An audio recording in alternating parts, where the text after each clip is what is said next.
You get me, you get me, feel it, you get me, get you get me, feel it, you get me, get you.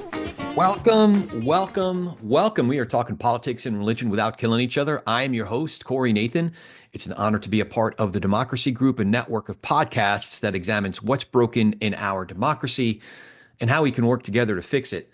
Before we get started, some calls to action. Subscribe to our YouTube channel. You could just go to politics. It's youtube.com/at politics and religion. Got all kinds of videos up there. Shorts if you're more interested in minute long or 90-second long or 3-minute long videos versus the 1 hour long videos that we sometimes do. YouTube.com/at politics and religion. Follow us on your favorite podcast apps and follow us on your second and third favorite podcast apps. And then, of course, like us, review us, follow us, all that good stuff on those apps. It really does help. And if you leave a review, who knows? Maybe I'll read your review and give you a shout out right here on the program, even if it's not a 5-star review, which would be nice. But listen, I like constructive feedback as well. Yeah, be honest. If it's 4 stars, cool. But I, of course, love those 5-star reviews.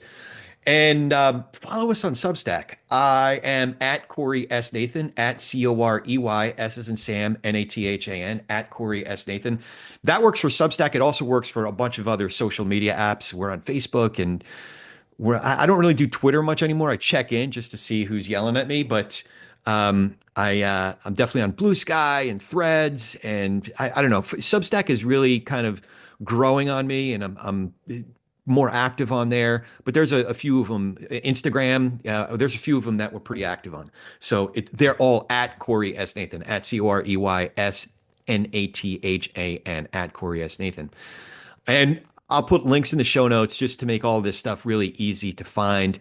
It really does help so we can continue having these great conversations as well as exploring big topics.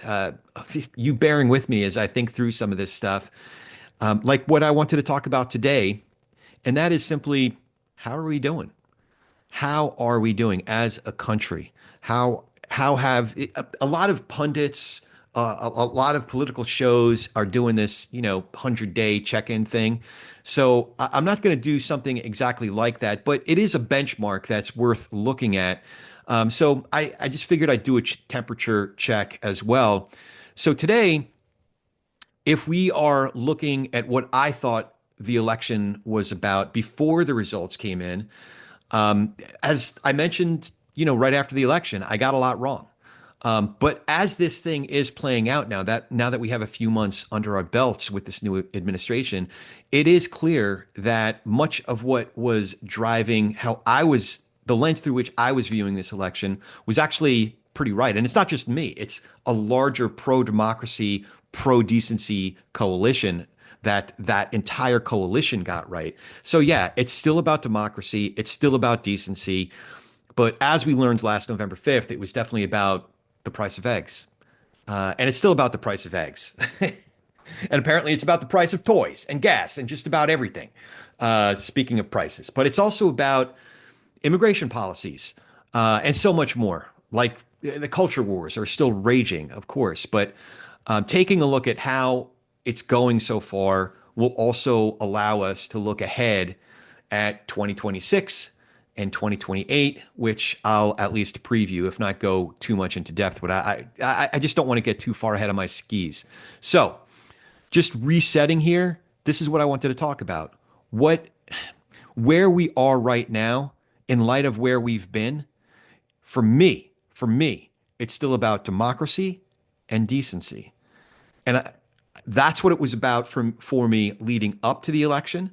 As a Christian, it's about decency. That's, the moral framework that really guides me. And as a citizen of this country, as a resident of California living in this community, a very purple district, California 27, it's about democracy and how we do this thing together. So it's always worth reading one of the most brilliant sentences in the English language, the First Amendment. For me, why is it about democracy? And, why is that at the forefront for me? Let's just look at the First Amendment. Congress shall make no law respecting an establishment of religion or prohibiting the free exercise thereof, having that balance, the free expression balanced by the Establishment Clause, right? Congress shall make no law respecting an establishment of religion prohibiting the free exercise thereof, or abridging the freedom of speech or of the press, or the right of the people peaceably to assemble and to petition the government for a redress of grievances. Now, what I couldn't have imagined before the 2024 election is the degree to which this administration, once they won and once they were in office, now that they are, the degree to which it was a full frontal attack on every aspect of the First Amendment. And we'll get into that in a second. But even leading up to it, there was already the record of the first administration, as well as what they were brazenly campaigning on, that was going to be an attack on aspects of the First Amendment, like the freedom of speech or the freedom of the press or the freedom of the people to peaceably assemble. And we saw that that's what I was concerned about based on the last administration and based on what they were brazenly campaigning for. And now we're seeing they were also campaigning against things that you don't have to read too far down into the Bill of Rights or further down into the Constitution to see that the attacks on basic constitutional rights were going to be on full display, as they have been. So I'm just going to read from parts of the Fifth Amendment. No person shall be held to answer for no person. It doesn't say no citizen. This is a Fifth Amendment. It doesn't say start with no citizen. It says no person shall be held to answer for a capital or otherwise infamous crime unless on a presentment or indictment of a grand jury. And it goes on to say, it repeats the phrase, no person, nor shall any person, not any citizen, nor shall any person, it goes on to say, be deprived of life, liberty, or property without due process of law. Now, if you listen to Stephen Miller in any of his appearances in the campaign, he was brazenly saying, we're just going to round up millions of people and let lawfare catch up with us, circumventing and just proudly proclaiming that he was going to that the administration that he was going to be a part of was going to proudly circumvent due process of law. Somehow, in his mind, these are not just non-citizens, but non-humans, dismembering these people from the body politic. Why? Because maybe they were here. Not even because they were proven to be here without legal documentation, but because they were suspected of being here without legal documentation. And if they're suspected and we rounded it up and shipped them out, well, we could just use Photoshop and make the case without there being any factual basis to it. Why? Because they had no interest in this part of the Fifth Amendment or the 14th Amendment, that being no person shall be deprived of life, liberty, or property without due process of law. It's reiterated again, similar phrases in the 14th Amendment. Now, the 14th Amendment does define part of what defines American citizens. All persons born or naturalized in the United States and subject to the jurisdiction thereof are citizens of the United States. But if you keep on reading in the 14th Amendment, nor shall any state deprive any person. It specifies any person. It doesn't say any citizen. Later in the 14th Amendment, it says, nor shall any state deprive any person of life, liberty, or property without due process of law. Now, similar phrase from the 5th, nor shall any state deprive any person of life, liberty, or property without due process of law. So that sounds a lot like the Fifth Amendment, nor shall any person be deprived of life, liberty, or property without due process of law. You know, when we see that in the Bible, a phrase repeated a couple of times, for those of us who believe that's God's word, it's God saying, hey, listen, this is really important. Don't miss this. Nor shall any person be deprived of life, liberty, property without due process of law.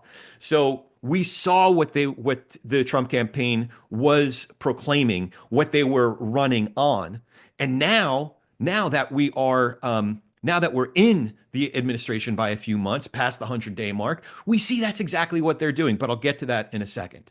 So before I do, I just want to be sober-minded about the last election. And let's take a look at that from a political standpoint. Like, who actually decided the last election? I voted one way at the top of the ticket. And again, it's important to remember that's one line in a long ballot. A lot of my friends who ended up voting for Trump, I didn't. It's obvious. You can hear, what I'm talking, even if this is the first time that you're listening or watching, it's clear that this is not, I'm a pro-democracy guy. I'm a constitutional order guy. So Trump is not my guy. But it's important to specify that that's one line on my ballot. Friends of mine, dear friends of mine, and some family members who happen to vote differently than I did at the top of the ticket, it's important to remind you that we ended up voting similarly on other lines of the ballot, whether it's my state and local elections or certain propositions here in California. So let's not get hung up on if you have the mind to think, I'm a Christian, like I said, I grew up Jewish, became a Christian in my adult life. The one of the key central principles, the greatest law, as Jesus would have called it, love the Lord your God with all your heart, soul, mind, and strength. So even if you're not religious, we can use all of these different pillars of who we are as human beings: heart, soul, mind, strength. So let's use our mind. Let's think in a nuanced way. All right. Unless you want to use just a mental coat hanger and just like, oh, that's all I have to think about that. I'm just going to put that really important thing over here so I don't have to think about it anymore. No, we're not going to do that. We're going to think about it. So we're going to think about, in a sober-minded way, who ended up actually deciding the last election. Now, we know that a vast majority of people vote one way or the other. That's the way they always vote. That's the way they're always going to vote. So what changes from one election to the next? This last one was decided by a few specific constituencies. There were about 7 million people. There were 7 million more people who voted for Biden that did not show up for Kamala Harris, Vice President Harris. So her vote totals went down by 7 million compared to what President Biden earned in the election in 2020. Another thing that we have to look at is Trump got 77 million votes as in 2024, as opposed to 74 million votes in 2020. There are 3 million more voters than the 2020 election. We're not looking at 2016 right now. So that was one turn. But who were they? Who were those constituencies, the folks who didn't show up for Kamala, who weren't inspired enough to come off the couch and actually go out for election day or fill out their mail-in ballot in 2024 versus those who did vote for Biden in 2020? And who were those who actually did swing? Were they just low propensity voters, as they're referred to, people who just don't pay attention to this stuff until they actually finally fill out their ballot, and there's a couple things that maybe makes their vote swing this way or that way? And then there are some folks who are plugged in, but they are not, believe it or not, there are these folks who are not tied to a particular party. They genuinely, it's hard for a lot of folks to imagine this, but there are people like me who vote one way at the top of the ticket and for a different party at the state and local levels. Every election for me, that's what happens. Almost every election so far that I can think of off the top of my head, I vote for different people with different party affiliations up and down my ballot. And there's a lot of us. But one constituency, somebody who's become a really good friend of mine, Mike Madrid, has written extensively about Latino voters. Now, in his latest book, The Latino Century, he talks about how much both parties have gotten wrong, both major parties in America have gotten wrong about Latino voters and what makes Latino voters tick. Now, the idea that the Democratic Party has been appealing to Latino voters based on what's called identitarian politics is absolutely wrong. A vast majority of Latino voters are second, third, and fourth generation voters, meaning their families have been here for multiple generations. So they're voting. Mike's research indicates that a lot of folks who self-identify as Latinos, Hispanics, are voting on different issues other than the fact that their heritage, they're from the Latino or Hispanic heritage. So what is it? Mike does great work, so I'm not going to pretend to be the expert on that. I'd refer you to his podcast, his great Substack, The Great Transformation. I'd refer you to his book to find out about it for yourself. But generally speaking, when it comes down to it, what were the issues that moved, whether it's the low propensity voters or specific constituencies like Latino voters? There's so much research now to support that it was the price of eggs. that immigration was an issue, and the sense that the borders were open, and that the Biden administration was not doing a good job in terms of controlling our borders, that was a big issue. And yes, there were secondary and tertiary issues like, ads about transgender athletes seem to be moving some votes as well. But for the most part, it was really about the price of eggs and immigration policy. So again, we have to be sober-minded about what actually turned the election. We could sit here and, the extremists on the left can yell at the extremists on the right, and we can pretend falsely that that's what's changing the election. We could pretend that it was a landslide election. It was not. What really was different between 2020 and 2024 were low propensity voters, specific constituencies that do change parties from one election to the next cycle, like Latino voters. And it was about the price of eggs and immigration, largely speaking, that moved those numbers that were, in fact, movable. So that's the last election. Now here we are, several months into the Trump administration. And David Brooks, I read a lot. I read books. I read certain great writers and thinkers. David Brooks is one of my favorites. He was actually on this show about a year and a half ago, and I don't know if he's listening, but we'd love to have you on again. But he really summed it up. There's several of his most recent pieces in both the New York Times and the Atlantic have really struck a chord with me. But one piece from his April 18th piece in the New York Times titled "What's Happening Is Not Normal. America Needs an Uprising That Is Not Normal." There's a piece in there, a segment in there that really summed up what's happening right now. And he contextualized where we are as a civilization. So what he said was, over the centuries, people built the sinews of civilization. This is taken directly from David Brooks' April 18th piece.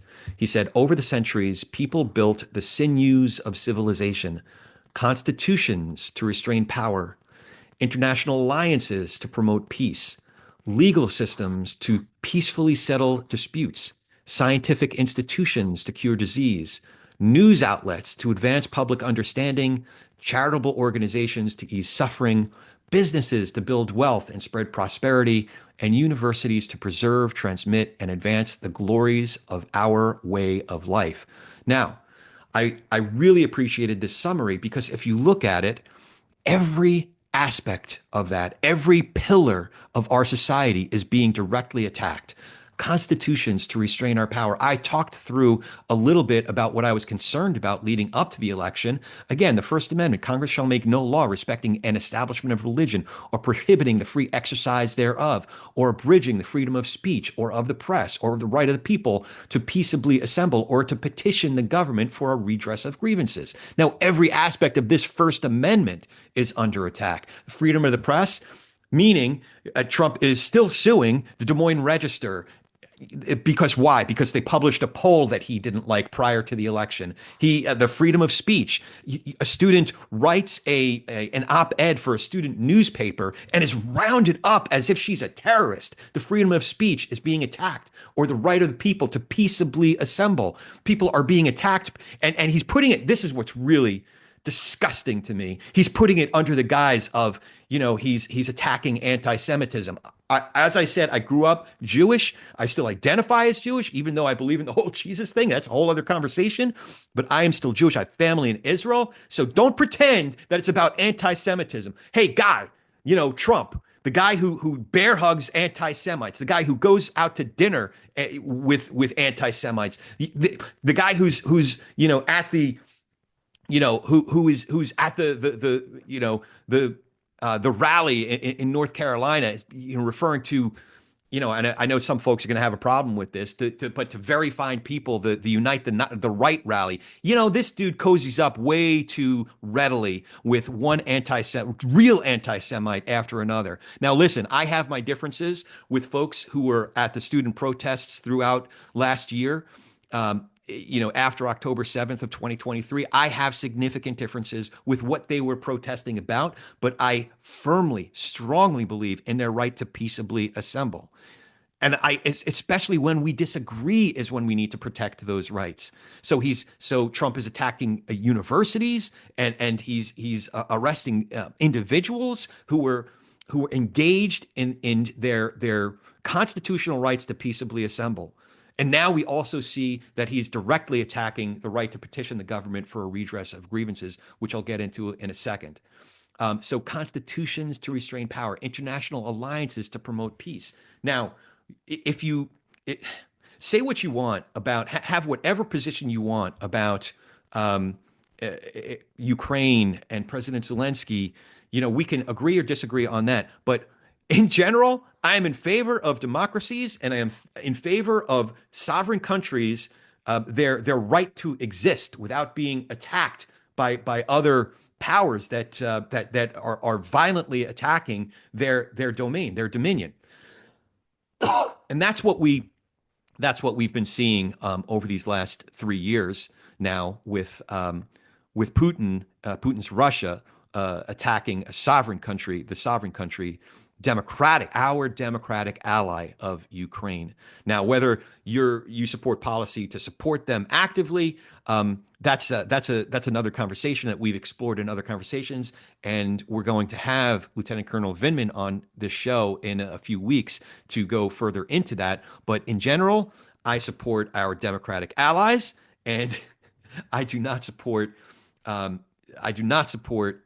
autocrats, autocratic regimes who violently attack their neighbors and subvert their domain. So that's our allies. I do not support us attacking our allies, whether it's rhetorically or via trade policy. We have allies and we have adversaries. And so far, that prism has been turned upside down. We have legal systems to peacefully settle disputes. Now, Trump's administration is also subverting the legal system by circumventing due process, which I referred to before. He's also attacking law firms. Now, I'm going to find a quote really quick from a fellow who is an attorney with one of the law firms that's been attacked. This is Adam Unikowski's Substack. He said it's a post on Substack that was part of which was republished in The Atlantic on the 14th of April, and it's titled "Why My Firm is Standing Up for the Constitution." Again, it's Adam Unikowski. I'll put a link to this in the show notes. And he said the executive orders are unconstitutional. They violate the First Amendment right of lawyers and their clients to speak, petition, and associate. They're also designed to discourage lawyers from representing unpopular clients, even clients with meritorious cases. And in so doing, they profoundly distort the judicial system. I thought that was a helpful summary, but there's plenty of other arguments from from scholars and lawyers from the conservative legal movement. This isn't anything that's left wing. This is just someone who is a student of the Constitution, what the Constitution says, and precedent. And unless you're completely in the tank for Trump and what he's doing, or if you just want to own it, you're not in favor of the constitutional order. So listen, I could respect that. Say, listen, I'm not in favor of democracy. I'm in favor of autocracy, and I'm in favor of specifically Trump's autocracy, and to hell with the Constitution. If that's your position, I can at least respect that. Then at least we're being honest about it, right? But right now, due process is being thrown out with yesterday's garbage. That's what's happening right now. Due process is central to this, and I don't want to be too redundant about that. Scientific institutions to cure disease. These have been part of our civilization for thousands of years, and we've been moving forward with one step, 2 steps forward, 1 step back. But scientific institutions to cure disease. Now, gutting the institutions that we have in order to prevent disease and cure disease. If you're not seeing that, if you're not, listen, RFK is a great television personality, I guess, but he's a conspiracy theorist. Now, does that person deserve a right to speak and to assemble and to publish whatever his conspiracies are? Sure. But I would much rather have a Francis S. Collins, an actual scientist, someone who actually knows what they're doing, who's actually gone to school and studied this stuff and has had a decades of success. This is the dude that decoded the human genome, Francis S. Collins. But no, we have RFK because I don't know, because he tickles the ears of Donald Trump, and thousands, tens of thousands, hundreds of thousands of people are literally going to die around the world. Why? Because it's a, I don't know, it's a better headline. It's good TV. I really can't. I wish I had the, no, I don't. Well, let me back up. I don't have the capacity to understand the motives of someone who is able to blind themselves this much to this reality. I don't know. Maybe it's the having read a great deal of literature and thought about the human condition a great deal. That's what makes me curious about it. But at the end of the day, it's a tragedy and an atrocity at a mass scale that we're seeing play out before our eyes. Again, going back to Brooks's article, news outlets to advance public understanding. Now, we just had Isaac Saul of Tangle here that has answered some of the very problems that exist in journalism, and there's great journalism being done. But a lot of us, we gravitate towards supposed journalism just because it sounds like the stuff we're rooting for, as opposed to being discerning ourselves. But there are great, and listen, there's great journalism being done in outlets that we might not be a fan of, but there's still good journalism being done. So it's incumbent upon us to understand and discern what good journalism is. But right now, it's attack, attack, attack, the enemy of the people. Charitable organizations, what's happened to U.S. aid, what's happening to friends of mine who run nonprofits here in this country. I'm already seeing it happening. It's showing up in their P&L right now. We're already seeing it. Businesses to build wealth and spread prosperity. You don't think these tariffs have had an effect? It's not even whether the tariffs will be implemented or not. It's the chaos that is ensuing right now, and businesses can't plan. Businesses need predictability and stability, and that is the opposite of what we've seen. And don't tell me it's because Donald Trump is such a brilliant business plan. You know, it does take a certain kind of brilliance. I will give him that. It takes a certain kind of brilliance to not just go bankrupt 6 times, but bankrupt as the casino, as the house. That takes a certain kind of brilliance. So don't tell me that Donald Trump is a freaking brilliant businessman. No, that's not where we're going. You gotta be a certain kind of brilliantly freaking stupid to go bankrupt multiple times as the house, as the casino. That takes a certain kind of weird freaking upside down brilliance. Don't talk to me about Donald Trump being a brilliant business. He's a brilliant thief. I'll give you that. He's a brilliant thief. He's stolen from more people and a greater amount of money than any person, arguably, in history. But he's not a brilliant businessman, at least not a principled businessman. And universities, we're just seeing this start to play out. Universities to preserve, transmit, and advance the glories of our way of life. Yeah, so I haven't even gotten started. But here's where the rubber meets the road. Here's where we can start to look ahead. I referred to Mike Madrid earlier. Go to Mike's Substack, The Great Transformation, and he's starting to see not just individual polling, but trends starting to emerge. So, for example, Pew Research, as he said in his the post, I think he put it out yesterday. Pew Research put out some results last week that had Trump at a 27% approval rating. This is Pew Research, gold standard of, and if, listen, the polls got it wrong. Yeah, okay.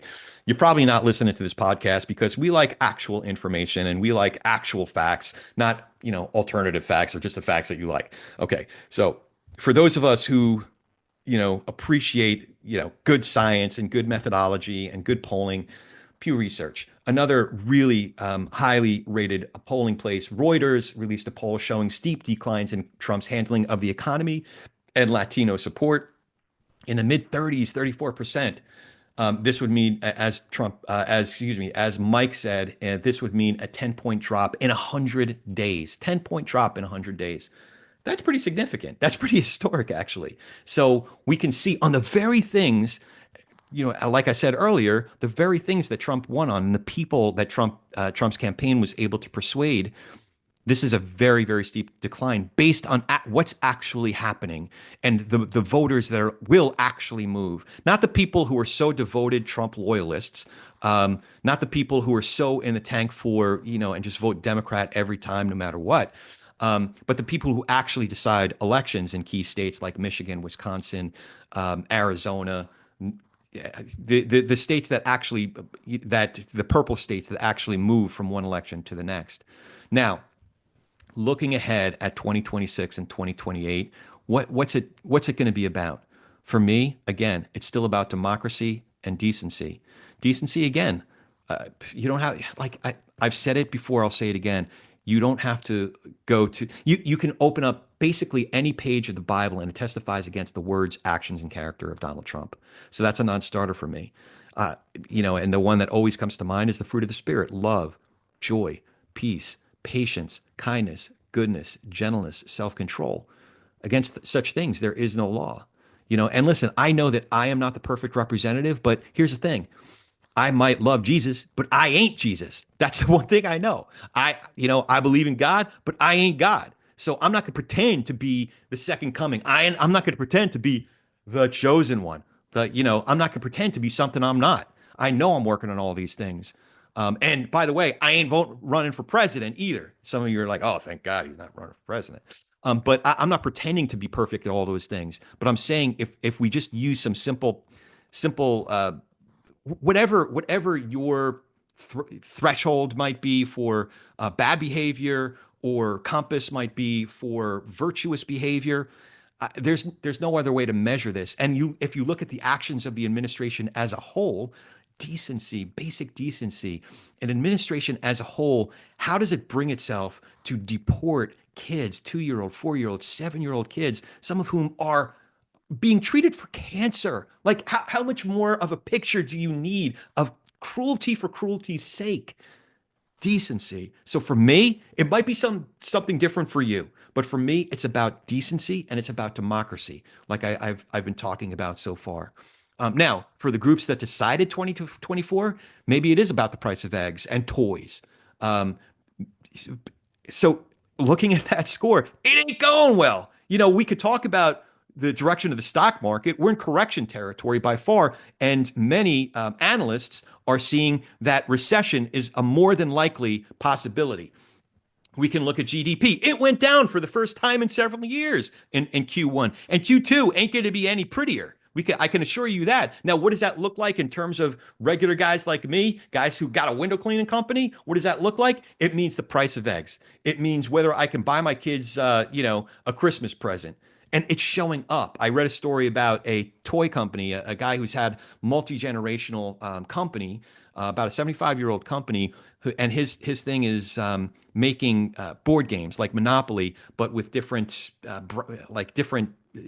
he gives different characters to it. So it's like a certain version of Monopoly. And that's what his family's been doing for 75 years.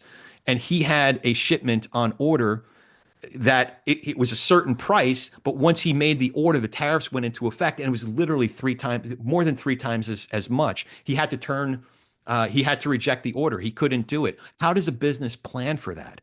He can't go to his customers and all of a sudden say, oh, well, we're just going to charge 3 times more for the games, but Trump is saying, oh, well, all they need is $2 instead of $10. It's ironic, I think, to hear Trump of all people, making a Jimmy Carter type argument. Oh, well, we should make sacrifices here. Everybody needs to make sacrifices. For what?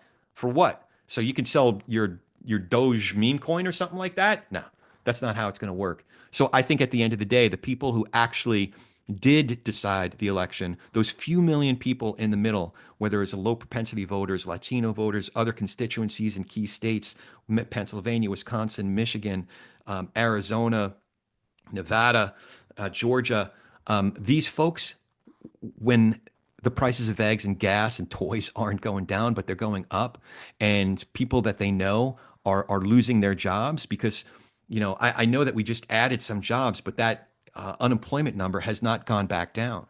And the way we're going, it's not going to anytime soon. So actual people that they know. And it's also about constitutional rights. I think maybe I'm more focused on it than others, especially what we call low people who don't who maybe are sane, more sane than I am, and don't pay attention until they actually have to check a box. So it's just one thing kind of in the back of their mind that they hear, and it just makes their decision for them, or something that they've been experiencing that they hear there's one candidate that's better for it than others. But I'm here to tell you that I was at a charity event yesterday, and it there were kids from South Central LA, and they have it's a great organization called A Place Called Home. They have over 150 kids that they're sending to college. Now, why is a charity like that necessary? It's really admirable. They can help kids go to college. They can prepare kids so they can go to college and prepare them for jobs if they want to go directly into the workforce. But what they can't do is protect them from what's happening right now. So if these kids have a mom or a dad that isn't here with legal documentation, isn't in the United States with legal documentation, do you think that they're going to fill out financial aid forms? The answer is no. So there's a very real, and these kids are turning 18 now. So there's a very real, concrete way that it's affecting these kids' lives. Maybe it's that one thing, applying for that one extra student loan that they don't want to fill out that prevents them from going to college. Why? Because they don't want to raise any flags or any attention so that any eyes are going to be on their household so that their mom or their dad is going to be deported, surrounded by these literally masked men with guns and take their parent away or their sister away or their family member away. So it's affecting people in very concrete ways. So yeah, for me, it might be something different for you, but for me, it's about democracy and decency. And for the groups that decided 2024, we're seeing it. Price of eggs, price of toys, price of gas, and their constitutional rights and due process. Due process, as we said before, and recited a couple of times: First Amendment, Fifth Amendment, 14th Amendment. Due process is due to all persons, all people, not just citizens. And I'll get into this more in a future episode, but why is that important? It's important for citizens as much as it is for non-citizens. Because if there's no due process, they can round up citizens, which they've done, and deported citizens. And how do we know they're not citizens? And listen, if they have due process and it's determined that they're not here legally, that an individual is not here legally, okay, there's a process for that. There are circumstances that one has to absorb for that, whether it's a misdemeanor or other types of criminal penalties. That's what the process is for, to determine that. But if there's no due process, who's to say whether they're a citizen or not? Who's to say? So, all right, that's more than I planned on getting into. But listen, if this administration is nothing else, they're certainly active and energetic. So I figured I'd give you some of my thoughts. Just wanted to take another look again at the last election, be really clear-minded about what determined the last election in light of what this administration has been doing so far, so that we can begin to look ahead, past, present, and future. And that's all I got for now. So as always, if you dig what we're doing here, remember to follow the show, write that review, and now you can watch these conversations on YouTube. It's youtube.com/@politicsandreligion. And I am at Corey S. Nathan on all the socials as well as Substack. Now go talk some politics and religion with gentleness and respect, and have a great week.